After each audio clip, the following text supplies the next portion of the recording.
1 2 3 ഇല വെച്ചിട്ട് വാഴയില കാണുമ്പോൾ എനിക്ക് എന്ത് കഴിക്കാനാ കൊതി തോന്നാ? വാഴയില കാണുമ്പോ പൂവാട കഴിക്കാൻ ഓർമ്മ വരും വൈകുന്നേരം ആയതുകൊണ്ട്. ശരിയാണ്, വളരെ ശരി ഈ പറഞ്ഞത്. പൂവാട കഴിക്കാൻ കൊതിയാവും, പക്ഷേ പൂവാടല്ല നമ്മൾ ഉണ്ടാക്കാൻ പോണേ. പൂവാടേനെ പോലുള്ള വേറൊരു ഐറ്റമാണ് ഉണ്ടാക്കാൻ പോണേ. ഭയങ്കര ടേസ്റ്റി ആയിട്ടുള്ളൊരു സാധനമാണ്. ഞാൻ സത്യം പറയുകയാണെങ്കിൽ ഇതുവരെ കഴിച്ചിട്ടില്ല. ആ കഴിക്കണിങ്ങനെ കാണുമ്പോൾ ആ ഒരു ടേസ്റ്റ് കണ്ടുകൊണ്ട് എനിക്ക് കഴിക്കാൻ ഭയങ്കര കൊതി പിടിച്ച് കുറേ ദിവസമായിട്ട് മനസ്സിൽ വിചാരിച്ച് വെച്ചൊരു ഡിഷാണ് ഇന്ന് ഉണ്ടാക്കി കാണിച്ചു തരാൻ പോണത്. അപ്പം നമുക്ക് നോക്കല്ലേ. അപ്പം നമ്മൾ സിരിലി വീഡിയോയുടെ പുതിയൊരു വീഡിയോയിലേക്ക് എല്ലാവർക്കും സ്വാഗതം. ഇലയൊക്കെ നമ്മളിതാ നന്നായിട്ട് കഴുകിയെടുക്കുകയാണേ, കാരണം വേനലാണല്ലോ, നല്ല പൊടി ഉണ്ടാവും. ഇനി ഇതിനെ എടുത്ത് വെക്കുക. എന്നാൽ ഈ ഒരു പണി കഴിഞ്ഞ് എന്നിട്ട് നമുക്ക് അടുത്ത പണി ചെയ്യാം. പണ്ട് സ്കൂളിൽ പോകുമ്പോഴേ ചോറ് ഒഴിഞ്ഞ തന്നെ വേണം. വാഴയിൽ വാട്ടണ ആ ഒരു സ്മെല്ലൊരു ഭയങ്കര നൊസ്റ്റാൾജിയാണല്ലേ എല്ലാവർക്കും. ചോറും ചമ്മന്തിയും മുട്ടയും. നമുക്കൊരു ദിവസം ചോറും പൊതി ഉണ്ടാക്കണേ, പൊതിച്ചോറ്. അങ്ങനെ നമ്മൾ ഇലയൊക്കെ വാട്ടി വെച്ചു. കയ്യിലിതാ കപ്പ. അപ്പോൾ കപ്പ വെച്ചിട്ടാണ് നമ്മൾ നേരത്തെ പറഞ്ഞ ആ പൂവാട ഉണ്ടാക്കാൻ പോണത് കേട്ടോ. അപ്പോൾ ഇതിനുള്ള പരിപാടി നമുക്ക് നോക്കാം എന്തൊക്കെയാണ് വേണ്ടതെന്നുള്ളത്. പ്രത്യേകിച്ച് അങ്ങനെയൊന്നും അല്ല, അത് ആദ്യം വൃത്തിയാക്കി എടുക്കണം. അപ്പോൾ ഞാൻ കഴുകിയിട്ടുണ്ട്. നമുക്ക് തൊലിയൊക്കെ ഒന്ന് കളയാം. അങ്ങനെ നമ്മളിത് ആ തൊലിയൊക്കെ കളഞ്ഞ് കഴുകി വൃത്തിയാക്കി വെച്ചിട്ടുണ്ട് കേട്ടോ. ഇനി ഇതേപോലൊരു സംഭവം എടുക്കുക. നമുക്ക് ഇതിനെടുത്തിട്ട് ഇങ്ങനെ ചിരകി എടുക്കുക കേട്ടോ. അതാണ് ചെയ്യേണ്ടത്. അയ്യോ, അങ്ങനെ ഇതാ മുഴുവനും നമ്മൾ ചോപ്പ് ചെയ്ത് കഴിഞ്ഞു കേട്ടോ. അത്ര മതി. ഇനി ബാക്കി കൂടി ആക്കിയാൽ ചിലപ്പോൾ എൻ്റെ കയ്യിന് പണി കിട്ടും. ഇനി ഇതിനെ നമുക്ക് നല്ലൊരു തുണിയിൽ വെച്ചിട്ടൊന്ന് പിഴിഞ്ഞ് ഇതിൻ്റെ ആ ഒരു കട്ടൊന്ന് കളയണം. അതായത് ഇതിൻ്റെ ഇങ്ങനെ പിഴിയുമ്പോൾ കിട്ടണ ഈ ഒരു പാലില്ലേ, ഈ ഒരു സാധനം നമുക്ക് വേണ്ട, അത് കളയട്ടെ. അപ്പോൾ ഞാനേ തുണിയൊക്കെ നനച്ചിട്ടുണ്ട്. ഇതിലേക്ക് കുറച്ചിട്ടിട്ട് നമുക്ക് നന്നായിട്ട് എന്നിട്ട് പിഴിഞ്ഞ് മാറ്റി വയ്ക്കാം. മാക്സിമം ശക്തിയിൽ ഞാൻ മുഴുവൻ പിഴിഞ്ഞെടുത്തു എന്നാണ് എൻ്റെ വിശ്വാസം. അതാ ഇതിലേക്ക് അങ്ങോട്ട് വെക്കട്ടോ. എല്ലാം അതുപോലെ ചെയ്യട്ടെ. അങ്ങനെ നമ്മൾ നന്നായിട്ട് പിഴിഞ്ഞിതാ ഉതിർത്തി വെച്ചിട്ടുള്ള ഈ ഒരു ഐറ്റത്തിന് വീണ്ടും ഈ പാത്രത്തിലേക്ക് ഇടാൻ കേട്ടോ. കാരണം എന്താ വെച്ചാൽ നമുക്കിനി വേറെ പണിക്ക് ഈ ഒരു പാത്രം വേണം, കുറച്ച് വലുത്. ഇനി ഇതിലേക്ക് നല്ലൊരു ഫ്ലേവറിന് വേണ്ടിയിട്ട് കുറച്ച് ഏലക്കായ പൊടിച്ചതാണ് കേട്ടോ, പഞ്ചസാര കൂട്ടിയിട്ട് അത് ചേർക്കണുണ്ടേ. ഇനി നമുക്ക് മധുരത്തിന് ആവശ്യത്തിന് ശർക്കര പൊടിച്ചത് ചേർക്കുകയാണേ. ഇനി ഇതാ തേങ്ങ ചേർക്കാം. എന്നിട്ട് ഇവന്മാരെല്ലാം കൂടിയിട്ട് ഒന്നിങ്ങോട്ട് കൈ വെച്ചിട്ട് തന്നെ കുഴച്ച് ഇങ്ങോട്ട് എടുക്കാം കേട്ടോ. ഇങ്ങനെ കുഴയ്ക്കുമ്പോൾ തന്നെ നല്ല മണം വരുന്നുണ്ട് കേട്ടോ. ആ ഒരു ശർക്കരയും തേങ്ങയും ഏലക്കായ പൊടിയൊക്കെ പാടെ കൂടിയിട്ടുള്ള നല്ലൊരു വാസന. നന്നായിട്ട് കൈ കൊണ്ട് ഞെരടി അങ്ങോട്ട് കുഴയ്ക്കട്ടോ. അങ്ങനെ നമ്മൾ നന്നായിട്ട് കുഴച്ചെടുത്തു കേട്ടോ.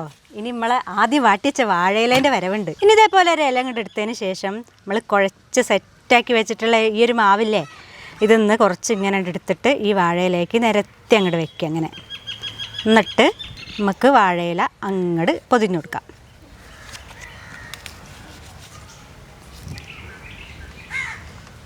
ഇനി ഇതാ ഇഡ്ഡലി കുക്കറിൽ തട്ടും വെള്ളമൊക്കെ സെറ്റാണ് കേട്ടോ. അപ്പോൾ അതിലേക്ക് അങ്ങോട്ട് ഇറക്കി വെക്കാം. വീണ്ടും ഇതേപോലെ ഇല എടുക്കാം. വേഗം ഇതിലേക്ക് ഇങ്ങനെ നിരത്തി കൊടുത്തിട്ട് നമുക്ക് മടക്കി വെക്കാം കേട്ടോ. അപ്പോൾ ഇതേപോലത്തെ സിമ്പിളും ടേസ്റ്റി ആയിട്ടുള്ള വിഭവങ്ങൾ ഇഷ്ടപ്പെടുന്ന നിങ്ങളെല്ലാവരും ഈ ഒരു വീഡിയോ കൂടി ഇഷ്ടപ്പെടാൻ മറക്കില്ലല്ലോ. അപ്പം അങ്ങനെ ഇഷ്ടപ്പെട്ടതിന് ശേഷം നിങ്ങളെല്ലാവരും ലൈക്ക് ചെയ്ത് ഷെയർ ചെയ്ത് കൂട്ടുകാരിലേക്കും കൂടി ഒന്ന് എത്തിച്ചെടുക്കണേ. നിങ്ങളെ കൂട്ടുകാരും കൂടി ഉണ്ടാക്കട്ടെ, ഓരും കൂടി അറിയട്ടെ ഇതിൻ്റെയൊക്കെ ടേസ്റ്റ് ഇല്ലേ. അപ്പോൾ ഞാനിങ്ങനെ മടക്കി ഏകദേശം കഴിയാറായി. നമുക്ക് അടുപ്പത്ത് വെച്ച് വേവിക്കാം. വേഗം വേവണേ, ഞങ്ങൾക്ക് വേഗം കഴിക്കണം. ഒരു 10, 15, 20 മിനിറ്റ് ആയിട്ടുണ്ടാവും കേട്ടോ. 20 മിനിറ്റ് കഴിഞ്ഞിട്ടുണ്ടാവും. എന്തായാലും ഇപ്പോൾ റെഡി ആയിട്ടുണ്ടാകും. നമുക്ക് വാങ്ങാം. ഓഫാക്കിയിട്ട് ഇപ്പോൾ തുറന്ന് നോക്കുകയാണേ. ആഹാ ആവി പറക്കണേ. അടാ എൻ്റെ അമ്മ, എന്താ രസലേ കാണാൻ. ഇനിയിപ്പോൾ ഇത് ചൂടോടൊക്കെ എങ്ങനെ ഞാൻ എടുക്കും. പുറത്ത് ഭയങ്കര ചൂടാണ്, നമ്മളെ സൂര്യൻ്റെ ചൂട്. അതിലേറെ ചൂട് ഇത് അതിൻ്റെ ഉള്ളിൽ നിന്ന് വരുന്നു. അപ്പം നിങ്ങൾ വിചാരിക്കുന്നുണ്ടാവും ചൂടാറിയിട്ടൊക്കെ എടുത്താൽ പോരെ ഷൈനിയെന്ന്. പക്ഷേ പറഞ്ഞിട്ട് എന്താ കാര്യം, ഈ മനു എന്നോട് വേഗം നമുക്ക് വേഗം കഴിക്കാറുണ്ട്. പിന്നെ ഞാൻ നോക്കി നിൽക്കൂല. ഇനിയിപ്പോൾ ഇത് ചൂടാറിയിട്ട് വേണ്ട കഴിക്കാൻ. അങ്ങനെ നമ്മളെ കപ്പാട അടിപൊളിയായിട്ട് റെഡിയാക്കി വെച്ചിട്ടുണ്ട്. ഇനി നമുക്കിത് കഴിച്ചും കൂടി നോക്കണം. അപ്പം നമുക്ക് കഴിച്ചു നോക്കാം. ഞാനൊന്നെടുത്ത് തുറന്ന് നോക്കട്ടെ. നല്ല ചൂടാണ് കേട്ടോ. നമ്മളെ സംഭവത്തിൻ്റെ കളറൊക്കെ മാറി നല്ല അടിപൊളി ഗോൾഡൻ കളറായി ഇങ്ങനെ നിൽക്കണം കേട്ടോ. ഇനി നമുക്ക് പൊട്ടിച്ച് കഴിക്കാം. എന്താന്നറിയില്ല, ഈ മധുരമുള്ള സാധനം ഉണ്ടാക്കുമ്പോഴേ വേഗം വേഗം കഴിക്കാൻ തോന്നുന്നു. അതിന് ഇതിന്റെ ആ സ്മെല്ലും ഈ ശർക്കര ഒക്കെ പട്ട് കെട്ട് വരുമ്പോണ്ടല്ലോ നമുക്ക് ഇങ്ങനെ വായലറിയാതെ ഇങ്ങനെ വെള്ളം ഇങ്ങനെ പൊടിഞ്ഞ് പൊടിഞ്ഞ് പൊടിഞ്ഞ് ഇങ്ങനെ വരികയാണ്. പൊടിഞ്ഞ് വരുന്നുണ്ട്. ഇതാ വന്നോണ്ടിരിക്കണ്ടേ, പൊട്ടിച്ച് വെച്ച വേഗം കഴിച്ചോ കേട്ടോ. നല്ല പിടിക്കുമ്പോഴേ നമ്മൾ അവലൊക്കെ ഇതാക്കൂലേ, അവല് കഴിച്ചതോ അതേപോലെ പിടിക്കുമ്പോ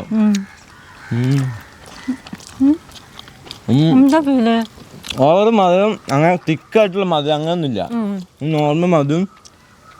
പിന്നെ ആ മറ്റേ ഇതിന്റെ കപ്പേന്റെ അങ്ങനെ അങ്ങനെ പോലെയുള്ള സാധനം അങ്ങനെ ഫ്ലഫി ആയിരിക്കും. അതെ അതെ, എന്താ പറയാൻ കഴിയണില്ല കേട്ടോ. എന്താ ഇതിന്റെ അങ്ങനെ ഇതായിരിക്കാം, ബുൾബുളായിരിക്കും. അതേപോലെ ജെല്ലി മിഠായി കഴിക്കണേ ചെറിയൊരു ഫീല്. തേങ്ങ കുറച്ചുകൂടി ഡോമിനേറ്റ് ചെയ്തിക്കണെന്ന് തോന്നുന്നു. കുറച്ചുകൂടി തിക്കായിട്ട് തേങ്ങയും കൂടി ആ തേങ്ങ കൊത്ത് അങ്ങനത്തെ ഒക്കെ പറ്റും. അതിന്റെ ആ ഫ്ലേവർ കൂടി നല്ലോണം കിട്ടും. തേങ്ങ കിട്ടുന്നുണ്ട്, കിട്ടില്ല അല്ല, കുറച്ച് കുറഞ്ഞു പോയ പോലെ തോന്നാ. പക്ഷെ മധുരം കുറച്ചും കൂടി ആവുന്നില്ലേ.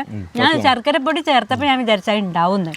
അപ്പോൾ മധുരം കുറച്ചും കൂടി ആവാം, പക്ഷെ ഒരു പ്രത്യേക തരം ഒരു അതെ രസമുണ്ട് കേട്ടോ. സംഭവം അടിപൊളി ടേസ്റ്റ് ആണ്. നമ്മൾ കഴിക്കണത് ഈ കപ്പയാണെന്നുള്ള ഒരു ഫീല് നമുക്ക് കിട്ടൂല. കപ്പേന്റെ ഒരു ഫീലും ഇല്ല. ഇതൊരുമാതിരി ഒരു ബുൾബുളായിരിക്കാണ്. അത് പൊട്ടിക്കുമ്പോ തന്നെ നമുക്ക് അറിയാൻ പറ്റുന്നുണ്ട് ആ ഫീല്, ഒരു ബുൾബുളായ പോലെ. പിന്നെ അങ്ങനെ തോന്നും നമുക്ക് ഇത് കാണുമ്പോഴേ ആ ഒരു ഫീൽ ഉണ്ടാവും. അതുകൊണ്ട് എല്ലാരും ഉണ്ടാക്കി നോക്കാം. ഇഷ്ടാവും എന്തായാലും. വൈകുന്നേരം ചായക്കൊക്കെ പെട്ടെന്ന് ഉണ്ടാക്കാൻ പറ്റും കേട്ടോ, എളുപ്പമുള്ള സംഭവമല്ല. എങ്ങനെയുണ്ട് എല്ലാവരുടെ നാട്ടിലും ചൂട്? അതിഗംഭീരമായിട്ടുള്ള ചൂട് തന്നെയാണല്ലേ ഇപ്പം എല്ലാവർക്കും. അപ്പം എല്ലാവരും നല്ലപോലെ സേഫായിട്ട് വീട്ടിലൊക്കെ ഇരിക്കണവർ നല്ലപോലെ ഇരിക്കുക. പുറത്തുള്ളവർക്ക് ഇപ്പം വേറെ മാർഗ്ഗമില്ല. എന്നാലും സേഫ്റ്റി ആയിട്ടുള്ള കാര്യങ്ങളൊക്കെ ചെയ്തിട്ട് വെള്ളമൊക്കെ നല്ലോണം കുടിക്കുക. എല്ലാവരും സേഫായിട്ട് സന്തോഷത്തോടെ കൂടിയൊക്കെ ഇരിക്കുക. അതൊക്കെയാണ് പറയാനുള്ളത്. പിന്നെന്താ പറയാനുള്ളത് വെച്ചാൽ, ഈ ഒരു വീഡിയോ നിങ്ങൾക്ക് ഇഷ്ടമായിരുന്നുണ്ടെങ്കിൽ നിങ്ങൾ എന്തായാലും ഷെയർ ചെയ്ത് കൂട്ടുകാരിലേക്കൊക്കെ എത്തിച്ചു കൊടുക്കുക. അതുപോലെ നമ്മളെ ചാനൽ ചിരുളി മീഡിയ ഇതുവരെ സബ്സ്ക്രൈബ് ചെയ്യാത്തവരൊക്കെ സബ്സ്ക്രൈബ് ചെയ്ത് വയ്ക്കുക. തൊട്ടടുത്ത് കാണുന്ന ഒരു ബെല്ലൈക്കണും കൂടി തൊട്ടെടുക്കുക. അപ്പോഴാണ് നമ്മൾ ഇടുന്ന നല്ല നല്ല വീഡിയോസ് നിങ്ങൾക്ക് പെട്ടെന്ന് ഇറങ്ങി ലഭിക്കുള്ളൂ കേട്ടോ. അതുപോലെ ഫേസ്ബുക്കിലാണ് വീഡിയോ കാണുന്നുണ്ടെങ്കിൽ ആ ഒരു പേജും കൂടി ഒന്ന് ഫോളോ ചെയ്തോട്ടല്ലേ. പിന്നെ ഇതാ നമ്മളെ ഗ്രാസ് ബോൾ, നമ്മളെ ഫെദർ പോട്ട്, അങ്ങനത്തെ കാര്യങ്ങളൊക്കെ വീണ്ടും നമ്മളിങ്ങനെ റീസ്റ്റോക്ക് ചെയ്യാൻ ശ്രമിച്ചുകൊണ്ടിരിക്കുന്നുണ്ട്. കുറച്ചൊക്കെ സ്റ്റോക്ക് ഔട്ട് ആയിരുന്നു. ഒരു സന്തോഷ വാർത്ത വൈകാതെ വരുന്നു പ്രതീക്ഷിക്കാം. അതെന്താന്നുള്ളത് അടുത്ത വീഡിയോകളിലൂടെ ഒക്കെ ആയിട്ട് നിങ്ങൾക്ക് ഇങ്ങനെ കാണാം. അപ്പോൾ ഓക്കെ, അങ്ങനെയൊക്കെയാണ് കാര്യങ്ങൾ. ടാറ്റാ.